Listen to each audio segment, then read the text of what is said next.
మహేష్ త్రివిక్రమ్ కాంబోలో మూడో సినిమాగా గుంటూరు కారం తీశారు. అప్పుడెప్పుడు 2021 మేలో లాంచ్ చేశారు. అప్పుడు ఫుల్ ఫామ్ లో ఉన్న పూజా హెగ్డేని హీరోయిన్ గా ఫిక్స్ చేశారు. కానీ షూటింగ్ లేట్ అయ్యే కొద్దీ స్టోరీ దగ్గర నుంచి ఫైట్ మాస్టర్స్, సినిమాటోగ్రాఫర్ ఒక్కొక్కరుగా మారుతూ వచ్చారు. మరి పూజా హెగ్డేని తప్పించారో తప్పుకుందో తెలియదు కానీ సినిమా నుంచి సైడ్ అయిపోయింది. దీంతో మహేష్ సరసన శ్రీలీల, మీనాక్షి చౌదరి హీరోయిన్లుగా చేశారు. మొన్నీ మధ్య సంక్రాంతికి థియేటర్లో ఈ సినిమా రిలీజ్ కాగా ఫ్యాన్స్ అయితే త్రివిక్రమ్ ని మామూలుగా ట్రోల్ చేయలేదు. ఓటీటీలోకి వచ్చిన తర్వాత మరో దఫా ట్రోలింగ్ జరిగింది. ఇప్పుడు అప్పట్లో షూటింగ్ సందర్భంగా తీసిన ఫోటోల్ని ఎవరో సోషల్ మీడియాలో రిలీజ్ చేశారు. ఇందులో మహేష్ తో పాటు పూజా హెగ్డే కూడా కనిపించింది.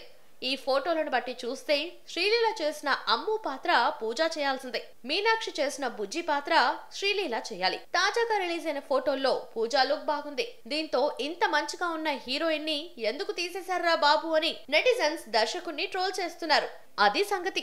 మహేష్ త్రివిక్రమ్ కాంబోలో మూడో సినిమాగా గుంటూరు కారం తీశారు. అప్పుడెప్పుడు 2021 మేలో లాంచ్ చేశారు. అప్పుడు ఫుల్ ఫామ్ లో ఉన్న పూజా హెగ్డేని హీరోయిన్ గా ఫిక్స్ చేశారు. కానీ షూటింగ్ లేట్ అయ్యే కొద్దీ స్టోరీ దగ్గర నుంచి ఫైట్ మాస్టర్స్, సినిమాటోగ్రాఫర్ ఒక్కొక్కరుగా మారుతూ వచ్చారు. మరి పూజా హెగ్డేని తప్పించారో తప్పుకుందో తెలియదు కానీ సినిమా నుంచి సైడ్ అయిపోయింది. దీంతో మహేష్ సరసన శ్రీలీల, మీనాక్షి చౌదరి హీరోయిన్లుగా చేశారు. మొన్నీ మధ్య సంక్రాంతికి థియేటర్లో ఈ సినిమా రిలీజ్ కాగా ఫ్యాన్స్ అయితే త్రివిక్రమ్ ని మామూలుగా ట్రోల్ చేయలేదు.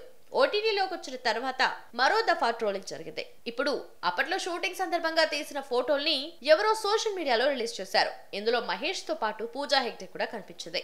ఈ ఫోటోలను బట్టి చూస్తే శ్రీలీల చేసిన అమ్ము పాత్ర పూజా చేయాల్సిందే, మీనాక్షి చేసిన బుజ్జి పాత్ర శ్రీలీల చేయాలి. తాజాగా రిలీజ్ అయిన ఫోటోల్లో పూజా లుక్ బాగుంది. దీంతో ఇంత మంచిగా ఉన్న హీరోయిన్ ని ఎందుకు తీసేశారా బాబు అని నెటిజన్స్ దర్శకుడిని ట్రోల్ చేస్తున్నారు. అది సంగతి.